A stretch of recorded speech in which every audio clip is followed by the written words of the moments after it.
Bienvenidos a nuestro podcast La Biblia en un año, día 30. ¿Responde Dios todas nuestras oraciones? Me encanta el cricket, al menos me encanta verlo jugar. Nunca fui lo suficientemente bueno jugándolo, pero sé que a mucha gente no le agrada el cricket y ni siquiera entiende sus reglas, en especial si proceden de un país de donde no es popular. Así que espero que sepas perdonarme por usar una ilustración tomada del cricket. Cuando dos bateadores corren entre los wickets en un campo de cricket, deben coordinar la decisión sobre si correr o no. Uno le gritará al otro: sí, esto es, corramos. No, es decir, quédate donde estás. O espera, es decir, veamos qué ocurre antes de decidir si corremos o no. Dios oye todas nuestras oraciones y en un sentido responde todas nuestras plegarias, pero no siempre recibimos lo que pedimos. Cuando pedimos algo a Dios, la respuesta será sí, no o espera. John Scott señala que Dios responderá no si lo que pedimos no es bueno en sí mismo, ni para nosotros ni para los demás, directa o indirectamente, de inmediato o en el largo plazo. No siempre conocemos la razón por la que responde no. Debemos recordar que Dios ve las cosas desde una perspectiva eterna y que hay ciertas cosas que nunca entenderemos en esta vida. En los pasajes de hoy vemos ejemplos de las tres clases de respuesta de parte de Dios. Vamos a leer Salmo 17 del 13 al 15. Levántate, oh Jehová, sal a tu encuentro, póstrales, libra mi alma de los malos con tu espada, de los hombres con tu mano, oh Jehová, de los hombres mundanos, cuya porción la tienen en esta vida y cuyo vientre está lleno de tu tesoro. Sacian a sus hijos y aún sobra para sus pequeñuelos. En cuanto a mí, veré tu rostro en justicia, estaré satisfecho cuando despierte a tu semejanza. Dios dice sí. ¿Qué es lo primero que haces al levantarte cada mañana? David nos da un gran ejemplo en el texto que acabamos de leer, pero yo en verdad quedaré satisfecho con mirarte cara a cara, con verme ante ti cuando despierte, dice en el versículo 15. Comenzaba cada día buscando la presencia de Dios y hallando satisfacción en Él. Este es el corazón de lo que en realidad consiste la oración. No tiene que ver simplemente con pedir cosas. Trata sobre buscar el rostro de Dios y disfrutar una dulce comunión con Él. Tal es el contexto de petición de David. Clamaba a Dios por ayuda frente a sus enemigos. Dios oyó y respondió sus oraciones con una respuesta positiva: sí. Vamos a orar. Señor, gracias porque nada de lo que este mundo me ofrezca puede compararse con la satisfacción de buscar tu rostro. Cada día cuando me levante, ayúdame a estar satisfecho con mirarte cara a cara. Te lo pido, por favor, en el nombre de Jesús. Amén. Vamos ahora a leer Mateo 20 del 20 al 34. Estoy leyendo en la Reina Valera 1960. Entonces se le acercó la madre de los hijos de Zebedeo con sus hijos, postrándose ante él y pidiéndole algo. Él le dijo: ¿qué quieres? Ella le dijo: ordena que en tu reino se sienten estos dos hijos míos, el uno a tu derecha y el otro a tu izquierda.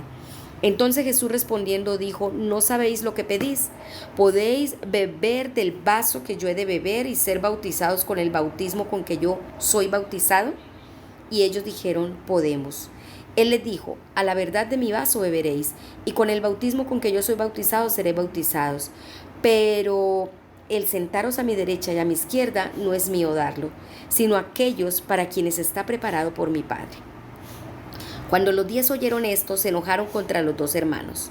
Entonces Jesús, llamándolos, dijo: ¿sabéis que los gobernantes de las naciones se enseñorean de ellas y los que son grandes ejercen sobre ellas potestad? Mas entre vosotros no será así, sino que el que quiera hacerse grande entre vosotros será vuestro servidor, y el que quiera ser el primero entre vosotros será vuestro siervo. Como el Hijo del Hombre no vino para ser servido, sino para servir y dar su vida en rescate por muchos. 2 ciegos reciben la vista. Al salir ellos de Jericó les seguía una gran multitud, y 2 ciegos que estaban sentados junto al camino, cuando oyeron que Jesús pasaba, clamaron diciendo: Señor, Hijo de David, ten misericordia de nosotros. Y la gente les reprendió para que callasen, pero ellos clamaban más, diciendo: Señor, Hijo de David, ten misericordia de nosotros. Y deteniéndose Jesús, los llamó y les dijo: ¿Qué queréis que os haga? Ellos dijeron: Señor, que sean abiertos nuestros ojos. Entonces Jesús, compadecido, les tocó los ojos y enseguida recibieron la vista. Dios dice no a un pedido y sí al otro. Billy y Hybels señala: si el pedido es erróneo, Dios dice no, y si el pedido no es adecuado, Dios dice despacio. Si uno está equivocado, Dios dice crece, pero si el pedido es correcto, el momento es el indicado y uno camina en rectitud, Dios dice adelante. En este pasaje vemos dos peticiones. La primera recibe un no como respuesta en los versículos 20 y 28 que acabamos de leer, y en la segunda recibe un sí en los versículos 29 y 34. Son dos peticiones. En ambos casos Jesús preguntó: ¿qué quieres? En otras palabras, dijo a la madre de los hijos de Zebedeo: ¿qué es lo que tú quieres? Dijo a los dos ciegos: ¿qué quieren que haga por ustedes? En cierto modo, habrá sido obvio lo que querían. En segunda instancia eran ciegos por lo que debían querer ver. Pero Dios quiere que participemos de forma activa. El apóstol Santiago dice: no tienen porque no piden. Dice Santiago capítulo 4 versículo 2. Jesús dice: pidan y se les dará, porque todo el que pide recibe. Mateo 7 del 7 al 8. Puede parecer algo obvio, pero el punto de inicio de la oración respondida es la acción de pedir. Ahora veamos las dos respuestas. En el caso del pedido de los ciegos, la respuesta de Jesús fue sí. Jesús se compadeció de ellos y les tocó los ojos, y al instante recobraron la vista y lo siguieron. Por otro lado, Jesús en efecto dijo no a la madre de los hijos de Zebedeo. Esta respuesta también provino de su compasión. La petición era para obtener gloria, poder y promoción para sus muchachos. Jesús señala que ella parecía no entender todas las implicaciones de tal petición. Jesús expresó: ¿pueden acaso beber el trago amargo de la copa que yo voy a beber? Versículo 22. Los profetas del Antiguo Testamento hablaron en varios pasajes de la copa de su furia, o sea, la furia de Dios. Por ejemplo, en Isaías 51, 17, 22 y en Jeremías 25, del 15 al 29. De manera sorprendente, Jesús se refiere a beber esta copa él mismo. Había de dar su vida en rescate por muchos. Mateo 20, 28.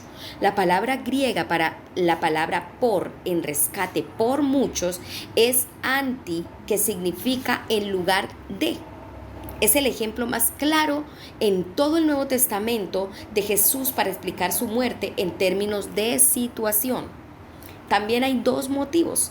El apóstol Santiago escribe: y cuando piden no reciben porque piden con malas intenciones. Eso está en Santiago 4:3. Detrás de estos pedidos yacen diversos motivos. Ambas peticiones tenían que ver con el señorío. El pedido de los ciegos surgió del reconocimiento de que Jesús es Señor y un deseo de recibir algo bueno. Eso está en Mateo 20 del 30 al 33.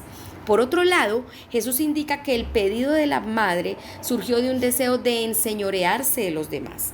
Jesús afirma que la grandeza verdadera no viene del señorío sobre las otras personas, ni de lo que el mundo destaca como éxito, que son riquezas, posición, fama o tener un ministerio exitoso. En cambio, dice que la verdadera grandeza viene de convertirnos en siervos, siguiendo el ejemplo de Jesús, que vino para servir, no para ser servido. Considero que he aprendido más en mi vida de las ocasiones en que mis oraciones parecieron no ser respondidas que de los momentos en que he recibido un sí como respuesta. Ciertamente, los discípulos deben haber aprendido bastante a partir de esta oración no respondida. Vamos a orar. Señor, gracias por las lecciones que puedo aprender de la oración no contestada. Gracias, amado mío, por mostrarnos la verdadera grandeza. Ayúdanos a consagrar nuestra vida a tu servicio y al servicio de los demás. Te lo pedimos en el nombre de Jesús. Amén. Ahora vamos a leer Job, el capítulo 15, desde el versículo 1 hasta el capítulo 18, versículo 21. Elifaz reprende a Job, capítulo 15. Respondió Elifaz temanita y dijo: ¿Proferirá el sabio vana sabiduría y llenará su vientre de viento solano? ¿Disputará con palabras inútiles y con razones sin provecho? Tú también disipas el temor y menoscabas la oración delante de Dios, porque tu boca declaró tu iniquidad, pues has escogido el hablar de los astutos. Tu boca te condenará y no yo, y tus labios testificarán contra ti. ¿Naciste tú primero que Adán? ¿O fuiste formado antes que los collados? ¿Oíste tú el secreto de Dios y está limitada a ti la sabiduría? ¿Qué sabes tú que no sepamos? ¿Qué entiendes tú que no se halla en nosotros? Cabezas, canas y hombres muy ancianos hay entre nosotros, mucho más avanzados en días que tu padre. Él tampoco tienen las consolaciones de Dios y las palabras que con dulzura se te dicen, porque tu corazón te aleja y porque guiñas tus ojos, para que contra Dios vuelvas tu espíritu y saque tales palabras de tu boca. ¿Qué cosa es el hombre para que sea limpio y para que se justifique el nacido de mujer? He aquí, en sus santos no confía, y ni aun los cielos son limpios delante de sus ojos, cuanto menos el hombre abominable y vil que bebe la iniquidad como agua. Escúchame, yo te mostraré y te contaré lo que he visto, lo que los sabios nos contaron de sus padres y no lo encubrieron, a quienes únicamente fue dada la tierra y no pasó extraño en medio de ellos. Todos sus días el impío es atormentado de dolor y el número de sus años está escondido para el violento. Estruendos espantosos hay en sus oídos, en la prosperidad del asolador vendrá sobre él. Él no cree que volverá de las tinieblas y descubierto está para la espada. Vaga alrededor tras el pan diciendo: ¿en dónde está? ¿Sabe que le está preparado día de tinieblas? Tribulación y angustia le turbarán y se esforzarán contra él como un rey dispuesto para la batalla. Por cuanto él extendió su mano contra Dios y se portó con soberbia contra el Todopoderoso. Corrió contra él con cuello erguido, con la espesa barrera de sus escudos, porque la gordura cubrió su rostro e hizo pliegues sobre sus ijares. Habitó las ciudades asoladas, las casas inhabitadas que estaban en ruinas. No prosperará ni durarán sus riquezas, ni extenderá por la tierra su hermosura. No escapará de las tinieblas, la llama sacará sus ramas, y con el aliento de su boca perecerá. No confíe el iluso en la vanidad, porque ella será su recompensa. Él será cortado antes de su tiempo, y sus renuevos no reverdecerán. Perderá su agraz como la vid y derramará su flor como el olivo, porque la congregación de los impíos será asolada y fuego consumirá las tiendas de soborno. Concibieron dolor, dieron a luz iniquidad y en sus entrañas traman engaño. Job se queja contra Dios, capítulo 16. Respondió Job y dijo: muchas veces he oído cosas como estas: consoladores molestos sois vosotros. ¿Tendrán fin las palabras vacías? ¿O qué te anima a responder? También yo podría hablar como vosotros si vuestra alma estuviera en lugar de la mía. Yo podría hilvanar contra vosotros palabras y sobre vosotros mover mi cabeza, pero yo os alentaría con mis palabras y la consolación de mis labios apaciguaría vuestro dolor. Si hablo, mi dolor no cesa, y si dejo de hablar no se aparta de mí.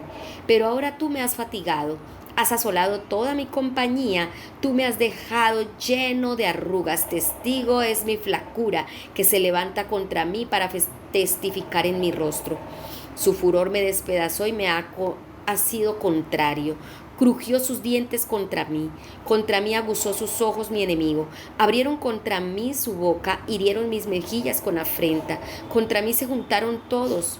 Me ha entregado Dios al mentiroso, y en las manos de los impíos me hizo caer. Próspero estaba y me desmenuzó. Me arrebató por la cerviz y me despedazó, y me puso por blanco suyo. Me rodearon sus flecheros, partió mis riñones y no perdonó. Mi hiel derramó por tierra. Me quebrantó de quebranto en quebranto, corrió contra mí como un gigante. Cosí cilicio sobre mi piel y puse mi cabeza en el polvo. Mi rostro está inflamado con el lloro y mis párpados entenebrecidos. A pesar de no haber iniquidad en mis manos y de haber sido mi oración pura, oh tierra, no cubras mi sangre y no haya lugar para mi clamor. Mas he aquí que en los cielos está mi testigo, y mi testimonio en las alturas. Disputadores son mis amigos, mas ante Dios derramaré mis lágrimas. Ojalá pudiese disputar el hombre con Dios como con su prójimo, mas los años contados vendrán, y yo iré por el camino de donde no volveré. Capítulo 17. Mi aliento se agota, se acortan mis días y me está preparado el sepulcro. No hay conmigo sino escarnecedores en cuya amargura se detienen mis ojos. Dame fianza, oh Dios, sea mi protección cerca de ti, porque ¿quién querría responder por mí? Porque a estos has escondido de su corazón la inteligencia, por tanto no los exaltarás. Al que denuncia a sus amigos como presa, los ojos de sus hijos desfallecerán. Él me ha puesto por refrán de pueblos y delante de ellos he sido como tamboril. Mis ojos se oscurecieron por el dolor y mis pensamientos todos son como sombra. Los rectos se maravillarán de esto y el inocente se levantará contra el impío. No obstante, proseguirá el justo su camino, y el limpio de manos aumentará la fuerza. Pero volver todos vosotros y venid ahora, y no hallaré entre vosotros sabio. Pasaron mis días, fueron arrancados mis pensamientos, los designios de mi corazón. Pusieron la noche por día, y la luz se acorta delante de las tinieblas. Si yo espero, el Seol es mi casa, haré mi cama en las tinieblas. A la corrupción he dicho, mi padre eres tú, a los gusanos mi madre y mi hermana. ¿Dónde pues estará ahora mi esperanza? ¿Y mi esperanza quién la verá? A la profundidad del Seol descenderán y juntamente descansarán en el capítulo 18. Bildad describe la suerte de los malos. Respondió Bildad suita y dijo, ¿cuándo pondréis fin a las palabras? Entended y después hablemos, porque somos tenidos por bestias, y a vuestros ojos somos viles. Oh tú, que te despedazas en furor, ¿será abandonada la tierra por tu causa? ¿Y serán movidas de su lugar las peñas? Ciertamente la luz de los impíos será apagada, y no resplandecerá la centella de su fuego. La luz se oscurecerá en su tienda, y se apagará sobre él su lámpara. Sus pasos vigorosos serán acortados, y su mismo consejo lo precipitará, porque red será echada a sus pies, y sobre mallas andará. Lazo prenderá su calcañar, se afirmará la trampa contra él. Su cuerda está escondida en la tierra y una trampa le aguarda en la senda. De todas partes lo asombrarán temores y le harán huir desconcertado. Serán gastadas de hambre sus fuerzas y a su lado estará preparado quebrantamiento. La enfermedad roerá su piel y a sus miembros devorará el primogénito de la muerte. Su confianza será arrancada de su tienda y al rey de los espantos será conducido. En su tienda morará como si no fuese suya. Piedra de azufre será esparcida sobre su morada. Abajo se secarán sus raíces y arriba serán cortadas sus ramas. Su memoria perecerá de la tierra y no tendrá nombre por las calles. De la luz será lanzado a las tinieblas y echado fuera del mundo. No tendrá hijo ni nieto en su pueblo, ni quien le suceda en sus moradas. Sobre su día se espantarán los de occidente, y pavor caerá sobre los de oriente. Ciertamente, tales son las moradas del impío, y este será el lugar de los que no conoció a Dios. Dios dice, espera. ¿Te das cuenta de que más allá de las dificultades que enfrentes ahora mismo, Jesús está orando por ti? Pobre Job tenía que soportar los cada vez más irritantes discursos de sus amigos que lo condenaban más y más, acusándolo erróneamente. Job los describe así: en vez de consolarme, me atormentan con sus perotatas. No eran de ninguna ayuda para él. Versículo 4 del capítulo 16 que acabamos de leer. Algunas personas creen de forma equivocada que nuestro sufrimiento en esta vida siempre es causado por nuestro propio pecado o por el pecado cometido en una vida anterior. Así la gente nace en pobreza o con algún desorden genético. Debe ser su culpa. Esta culpabilidad constituye un terrible sufrimiento adicional. El concepto de la reencarnación es totalmente repudiado en la Biblia. En Hebreos 9:27 lo dice. Esa es la forma en que los llamados amigos de Job le hablaban. Cuando nuestros amigos sufran, debemos evitar que nuestro consuelo sea un tormento. En cambio, como sugiere Job, debemos infundir nuevos bríos con la boca y darles ánimo y valor. Una cosa que siempre podemos hacer es interceder, orar en lugar de ellos y por ellos.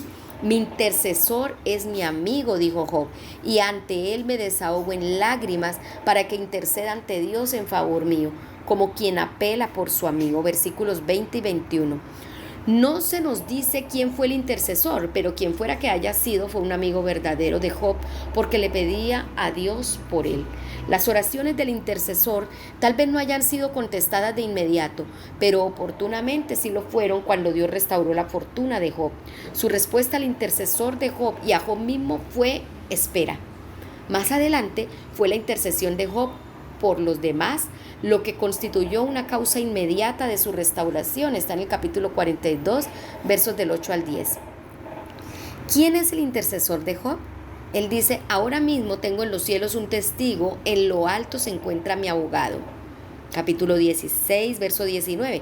En el Nuevo Testamento vemos que aquel que habla ante Dios en mi favor es Jesús. Eso lo dice Primera de Juan, capítulo 2, verso 1. Tenemos ante el Padre a un intercesor, a Jesucristo el justo. Él intercede por ti. Hebreos 7, 24 al 25. Jesús fue el intercesor de Job. Intercedía por él. Rogaba ante Dios como quien apela por su amigo. Job 16, 21. Aquí vemos una similitud entre la experiencia de Job y la de Pedro. Jesús dijo a Simón Pedro, Simón, Simón, mira que Satanás ha pedido para zarandearlos a ustedes como si fueran trigo, pero yo he orado por ti para que no te falle tu fe. Lucas 22, 31 y 32. Como solía decir John Wimber, la buena noticia es que Jesús ora por nosotros. La mala es que necesitaremos dicha oración. Vamos a orar. Señor amado, Salvador, te doy muchas gracias por tu promesa de ser nuestro intercesor. Gracias, amado Jesús, porque en momentos cuando al igual que Job o Pedro pareciera que Satanás nos zarandea como el trigo, oras por nosotros. Gracias porque sabemos que aunque pareciera como si tuviéramos que esperar demasiado, la respuesta a nuestro intercesor en la oración celestial siempre será en última instancia un sí. La pastora Pipa añade, escogiendo Mateo 20 del 20 al 28. La madre de los hijos de Zebedeo parecía ser bastante insistente. Todos podemos llegar a ser demasiado ambiciosos con respecto a nuestros hijos. Hay una medida justa de ambición para nuestros hijos y una errónea. Jesús dice, no saben lo que están pidiendo. Es importante orar por nuestros hijos en sintonía con la voluntad de Dios, no según nuestros propios planes. Bueno, recuerden que este devocional de la Biblia en un año está escrito por el pastor Nicky Gumbel de la iglesia HTB en Londres y este podcast está hecho por Marisol Rojas. Que el Señor les bendiga.